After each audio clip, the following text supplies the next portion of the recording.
All right, I'm Nate Riggs with NateRiggs.com, and we're in Kansas City at Winslow's Barbecue. This is Mike Brown at Brainzooming for all of you who have seen us talking to each other. This is Barrett Sidemore. And you haven't seen Tom. You haven't seen Barrett talk, but that's right. I don't talk much. Maybe soon. He has an account. Nice.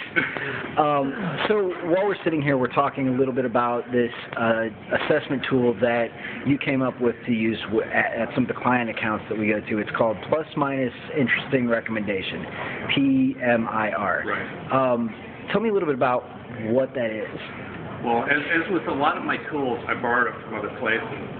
The original tool was Plus Minus Interesting, and it was an Edward de Bono tool. He's kind of the godfather of creativity. And it's a great way to force people to think about, in a situation, a variety of aspects. So pluses, what things worked well, minuses, what things didn't work well, and then sort of the twist is interesting things. And those may be neither good nor bad, just stuff that's surprising, stuff that was intriguing, things that you never thought might have happened, that either you'd want to have happen again next time you do that same kind of exercise or that same kind of event or project, or maybe you want to try and make sure it don't happen.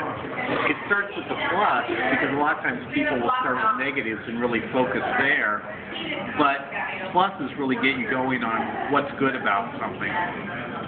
We used to do that a lot in events from the corporate world, and then somebody on our team says, well, you know what, we should add a recommendation to that. It's like, that's a really good idea, so then it became PMIR. So we get all the feedback, but then turn it into a recommendation. So, as Nate said, we'll use it for a small event, maybe a planning session that we've done, and just do it right there and get perspective. Sometimes we'll do it after the fact. I mean, I've done 2,000-person conferences and run a PMIR, and I'm literally looking at 6,000 pieces of open-ended comments.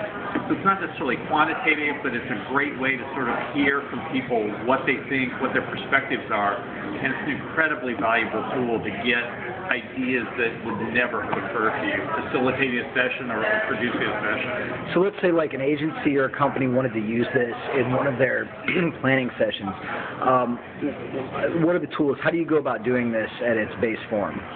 It's as easy as basically asking those 4 questions. So if you've got a group assembled, what are the pluses? What worked about what we did today? What was successful? And you try to get all the pluses, and then you move to minuses. So what didn't work? What were you displeased with? Unsatisfied? Do that. Get all those recorded. Then go to the interesting, again, kind of intriguing stuff that you wouldn't have expected. Get all those out, and then recommendations. So what would you do differently, or what would you do the same next time? Now, if somebody jumps back and forth between, that's fine, but you want to really try and get people focused that way. Okay. When I do speaking, I actually hand out a form like that and have the audience do it, and it's great then because a lot of conferences, it may take forever to get resolved.